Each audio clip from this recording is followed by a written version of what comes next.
جن کے کرنے سے انسان کا خاتمہ اچھا ہوتا ہے اسے کلمے پہ موت آتی ہے۔ تو آج وہ 10 باتیں آپ کے سامنے بتائی جائیں گی، امید ہے کہ آپ اسے گوش ہوش کے ساتھ سنیں گی، نوٹ کریں گی اور پھر ان پر آپ ہمیشہ پریکٹس کریں گی۔ سب سے پہلا عمل جس کے کرنے سے انسان کو آخری وقت میں کلمہ نصیب ہوتا ہے وہ ہے غیر محرم سے اپنی نظر کو بچانا۔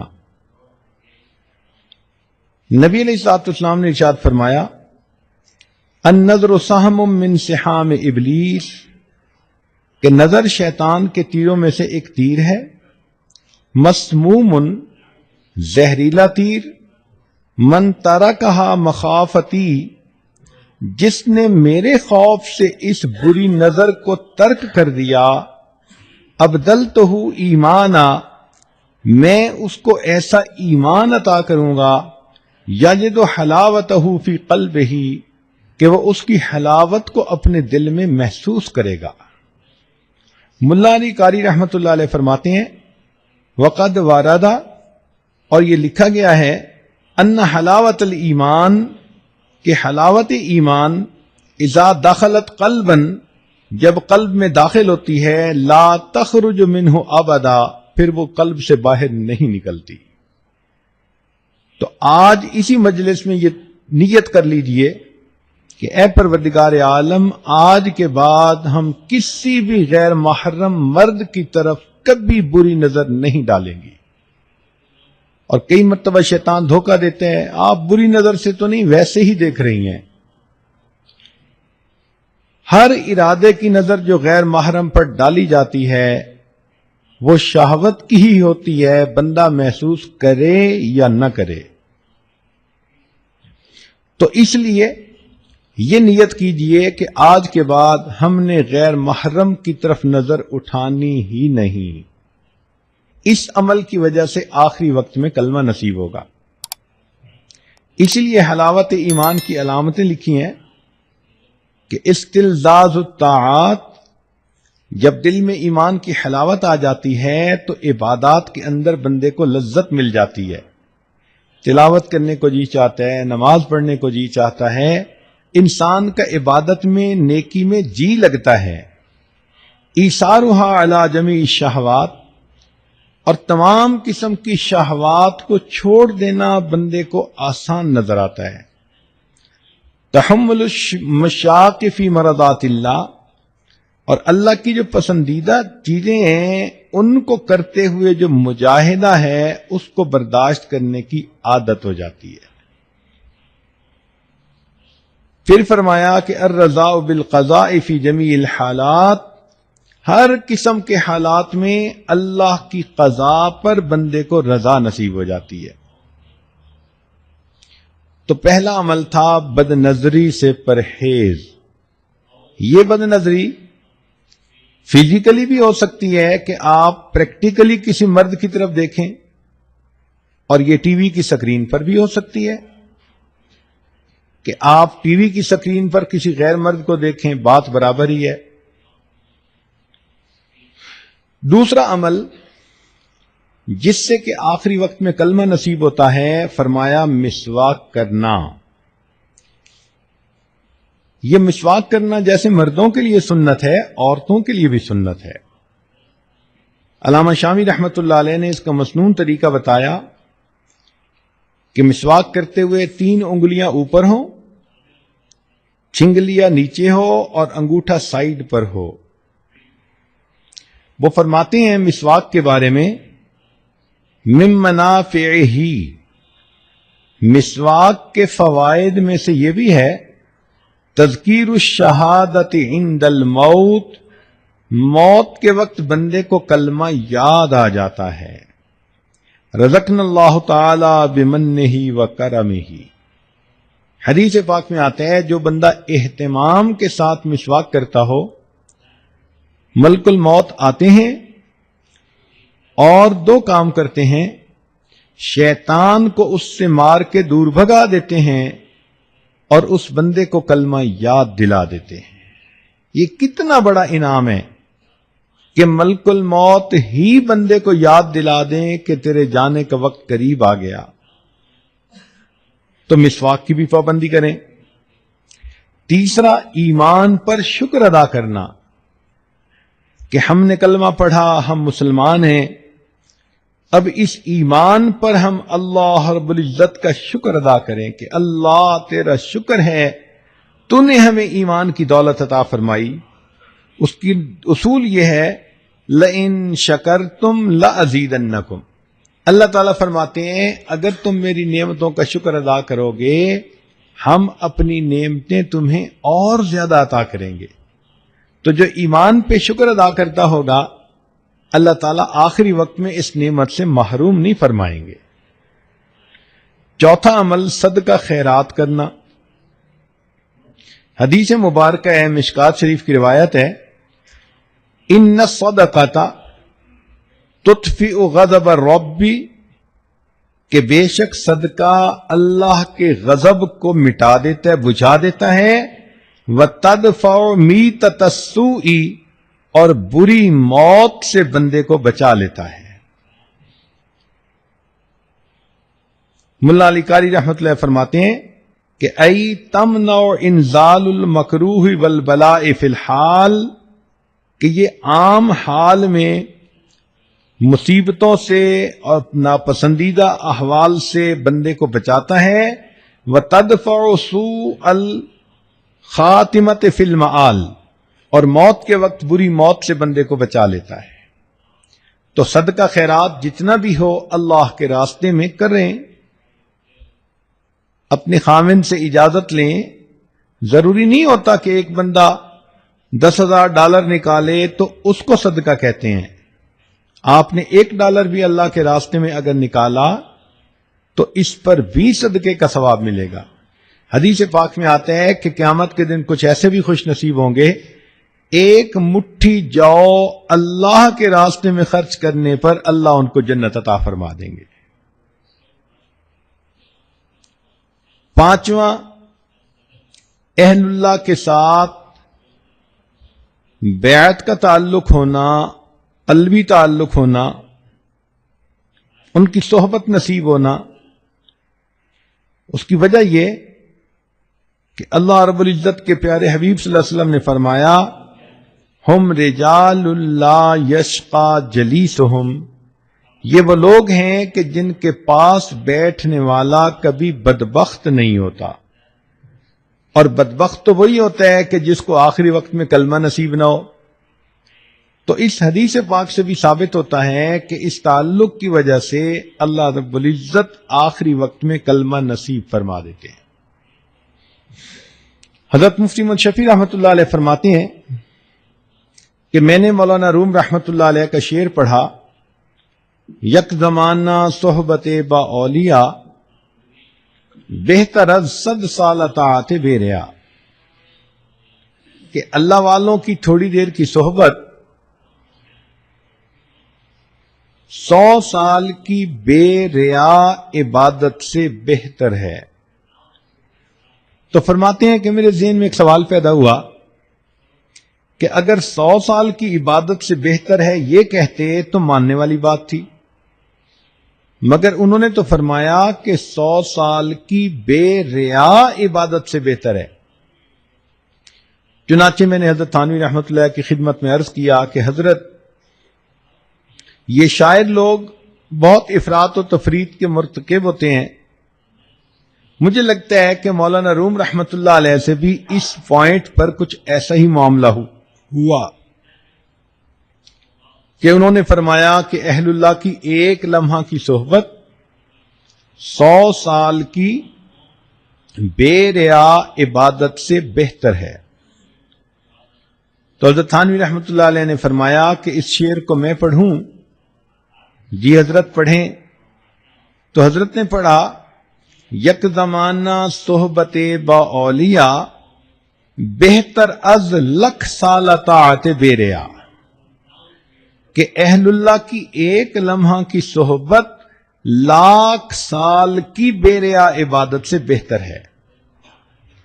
تو میں نے کہا کہ حضرت 100 سال مجھے سمجھ نہیں آ رہے تھے، آپ نے تو الٹا 1,00,000 سال کی بات کر دی۔ تو پھر حضرت نے اس کا تحقیقی جواب دیا، فرمایا کہ دیکھو کوئی بندہ 1,00,000 سال کی عبادت کر لے، کیا اس کے پاس گارنٹی ہے کہ اس کو کلمے پہ موت آئے گی؟ میں نے کہا نہیں۔ فرمان لگے ہمارے سامنے شیطان کی مثال موجود ہے کہ اس نے زمین کے چپے چپے پہ سجدے کیے، لاکھوں سال اس نے اللہ کی عبادت کی، لیکن آخری وقت میں اللہ کے دربار سے دھتکار دیا گیا اور یہ مرتد بن گیا۔ بلم باور کی مثال ہے، 300 سال اس نے عبادت کی تھی، لیکن آخری وقت میں اس کا انجام برا ہوا، قرآن مجید میں موجود ہے۔ تو معلوم ہوا کہ جتنی مرضی کوئی عبادت کر لے، انجام کے بارے میں کوئی گارنٹی نہیں دی جا سکتی۔ تو حضرت نے فرمایا کہ دیکھو یہاں تو اللہ کے پیارے نبی صلی اللہ علیہ وسلم گارنٹی دے رہے ہیں، ہم رجال لا یشقا جلیسہم، کہ یہ وہ لوگ ہیں کہ جن کے پاس بیٹھنے والا بدبخت نہیں ہوتا، یعنی آخری وقت میں کلمے سے محروم نہیں کیا جاتا۔ تو پھر تو ان کی ایک لمحے کی صحبت واقعی 1,00,000 سال کی عبادت پر فضیلت رکھتی ہے۔ چھٹا عمل جس کی وجہ سے انسان کو آخری وقت میں کلمہ نصیب ہوتا ہے کہ اللہ تعالیٰ فرماتے ہیں کہ یحبہم و یحبونہ، اللہ ان سے محبت کرتا ہے، وہ اللہ سے محبت کرتے ہیں۔ آپ اپنی زندگی میں اللہ سے محبت کریں، محبت کی حرارت آپ کو دل میں محسوس ہو، اللہ کے لیے کھائیں پئیں سوئیں جاگیں، زندگی کا ہر کام اللہ کے لیے کریں، اللہ کو یاد کریں، راتوں کی تنہائی میں دعائیں مانگیں، لو لگا کے بیٹھیں۔ جیسے بندے کو محبت کی وارمنس فیل ہوتی ہے، ایسے اللہ رب العزت کی محبت کی وارمنس کو فیل کریں۔ ہمارے مشائخ نے لکھا ہے کہ جو شخص دنیا میں اللہ رب العزت سے محبت کرے گا، اللہ تعالیٰ آخرت میں اس کو اپنے دشمنوں کی قطار میں کبھی کھڑا نہیں فرمائے گا۔ یہ کیسے ہو سکتا ہے کہ بندہ تو دنیا میں اللہ سے محبت کی کوششیں کرتا رہا ہو اور اللہ رب العزت اتنے رحیم اتنے کریم اور پھر اسے اپنے دشمنوں کی قطار میں کھڑا کر دے؟ یہ ہرگز نہیں ہو سکتا۔ ساتواں،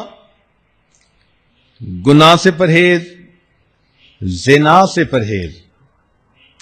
چنانچہ حدیث پاک میں آتا ہے وَأَمَّا مَنْ خَافَ مَقَامَ رَبِّهِ، قرآن مجید کی آیت، وَنَهَى النَّفْسَ عَنِ الْهَوَىٰ فَإِنَّ الْجَنَّةَ هِيَ الْمَأْوَىٰ، کہ جو شخص اللہ رب العزت کے سامنے کھڑے ہونے سے ڈرے اور اس نے اپنے نفس کو خواہشات کو روک لیا، اللہ فرماتے ہیں کہ اس کا ٹھکانہ جنت ہوگی۔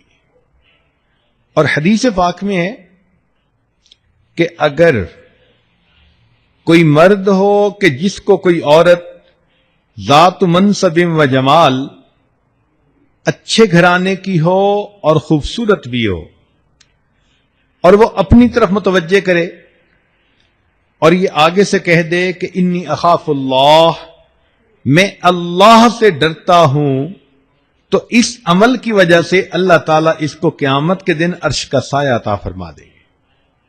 اور یہی چیز عورت کے لیے بھی،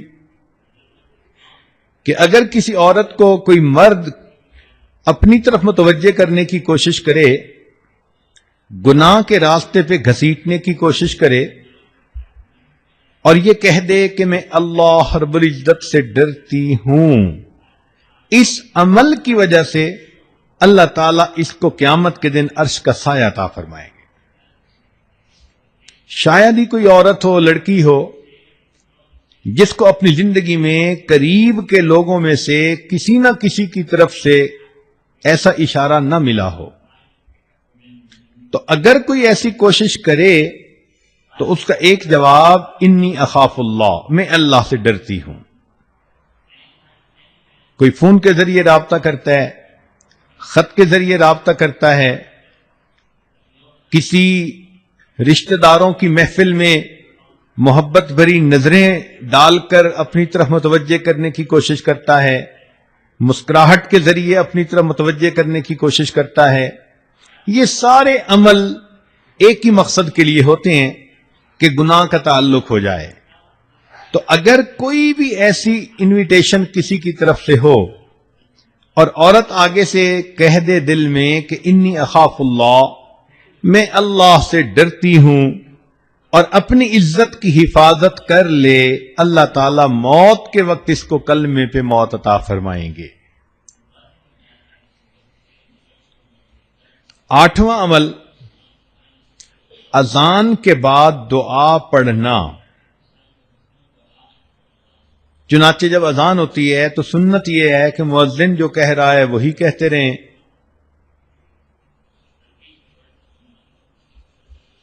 اور بعد میں پھر اذان کی دعا پڑھیں۔ بخاری شریف کی روایت ہے، نبی علیہ السلام نے فرمایا کہ جو اذان کے بعد یہ دعا پڑھے گا، حلت لہو شفاعتی، قیامت کے دن اس بندے کو میری شفاعت نصیب ہوگی۔ ملا علی قاری رحمۃ اللہ علیہ فرماتے ہیں، ففیہ اشارۃ الی بشارۃ حسن الخاتمہ، اس میں اشارہ ہے کہ اس کو موت کے وقت کلمے پہ موت نصیب ہوگی۔ اور حدیث پاک میں ایک دعا بھی ہے کہ جو آدمی یہ دعا مانگے گا تو اللہ تعالیٰ اس کو ایمان پہ موت عطا فرما دیں گے، اور وہ دعا بہت چھوٹی سی ہے، دن میں بھی مانگے رات میں بھی، اللہم بارک لنا فی الموت وفی ما بعد الموت۔ اللہ تعالیٰ سے یہ دعا مانگیں کہ یا حی یا قیوم برحمتک استغیث، کلمے کی کثرت کریں، اس لیے کہ زندگی میں جو عورت کلمے کی کثرت کرے گی، ہر وقت اپنی زبان پہ لا الہ الا اللہ، لا الہ الا اللہ، لا الہ الا اللہ پڑھتی رہے گی، تو پھر آخری وقت میں اس کلمے کا پڑھنا اس کے لیے آسان ہوگا۔ خواجہ فرید الدین عطار رحمۃ اللہ علیہ فرماتے ہیں، میں نوجوانی میں عطر کی دکان تھی اور میری ہزاروں شیشیاں ہوتی تھیں جن میں عطر پڑا ہوتا تھا۔ ایک دن بڑے میاں آئے اور آ کر میری ان شیشیوں کو بڑی حیرانی سے دیکھنے لگ گئے۔ میں نے کہا بڑے میاں کیا دیکھ رہے ہیں؟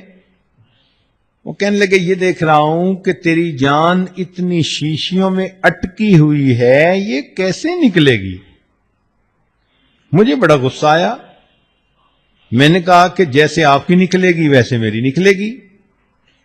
تو جب میں نے یہ الفاظ کہے تو وہ آگے سے کہنے لگے کہ اچھا بھائی میری تو ایسے نکلے گی۔ یہ کہہ کر میرے سامنے وہ زمین پر لیٹ گئے اور اوپر اپنے رومال ڈال دیا۔ میں سمجھا کہ شاید ویسے ہی مجھے کر کے دکھا رہے ہیں، جب قریب جا کے دیکھا تو ان کی موت آ چکی تھی۔ تو جنہوں نے محنت کی ہوتی ہے پھر ان کو آخری وقت میں یوں کلمے پہ موت آتی ہے۔ شیری سکتی رحمۃ اللہ علیہ فرماتے ہیں کہ ہم بیٹھے ہوئے تھے ایک کنویں کے قریب، ایک آدمی آیا اور ہم سے کہتا ہے کہ بھئی کوئی اچھی جگہ ہے جہاں انسان مر سکے۔ ہم بڑے حیران ہوئے اس کی بات کو سن کر، تو میں نے کنویں کی طرف اشارہ کر دیا کہ یہ اچھی جگہ ہے، سایہ دار بھی ہے، پانی بھی ہے۔ کہنے لگے ہمارے سامنے وہ بندہ وہاں گیا، اس نے جا کر وضو کیا، نماز پڑھی اور نماز پڑھ کے لیٹ گیا۔ کافی دیر کے بعد ہم اٹھے نماز پڑھنے کے لیے، تو ہم نے کہا چلو بھئی اس کو بھی جگاؤ، یہ جماعت میں شریک ہو جائے۔ کہنے لگے جب اس کو جگانے لگے تو دیکھا کہ وہ تو اپنے رب کو پیارا ہو چکا تھا۔ تو جنہوں نے نیکی پر زندگیاں گزاری ہوتی ہیں پھر ان کو آخری وقت میں یوں موت آتی ہے۔ تو ابو ذرہ رحمت اللہ علیہ کی بات ہو رہی تھی کہ ان کے شاگرد موجود تھے، آخری وقت ان کا قریب آ گیا۔ اب شاگرد حیران کہ ہم حضرت کو کلمہ کیسے یاد دلائیں، یہ تو ہمارے استاد ہیں۔ تو انہوں نے سوچا کہ جس حدیث مبارکہ میں کلمے پہ موت آنے کی بشارت ہے، ہم اس کی روایت پڑھتے ہیں ان کے سامنے تو خود بخود یاد آ جائے گی. تو انہوں نے وہ روایت پڑھنی شروع کر دی. جیسے ہی انہوں نے ان فلاں کی بات کہی تو کہتے ہیں کہ حضرت نے وہ حدیث خود پڑھنی شروع کر دی، اور پڑھتے پڑھتے جب انہوں نے کہا من کان آخر کلامہ لا الہ الا اللہ، تو الا اللہ کے لفظ کہنے پر ان کی روح نکل گئی اور وہ اللہ کو پیارے ہو گئے. علماء نے لکھا ہے کہ انہوں نے پریکٹیکلی دکھا دیا کہ جس کا آخری لفظ لا الہ الا اللہ ہوتا ہے وہ پریکٹیکلی جنت کے اندر داخل ہو جاتا ہے. 10واں عمل جس سے کہ آخری وقت میں موت نصیب ہوتی ہے، یہ دعا باقاعدگی سے مانگیں. ربنا لا تزغ قلوبنا بعد اذ ہدیتنا وہب لنا من لدنک رحمہ انک انت الوہاب. کہ اللہ ہدایت دینے کے بعد ہمارے دلوں کو ٹیڑھا نہ کر دینا. اگر دل ٹیڑھے نہ ہوئے تو یقیناً انسان کو کلمے پہ موت آئے گی. یہاں پر حب لنا کا لفظ استعمال ہوا. ہبہ کا لفظ ہوتا ہے کہ بغیر استحقاق کے کسی کو کوئی چیز دے دی جائے. تو معلوم ہوتا ہے کہ یہ جنت بندے کے عملوں کی قیمت نہیں، اللہ اپنے فضل سے جس کو چاہتا ہے عطا کر دیتا ہے.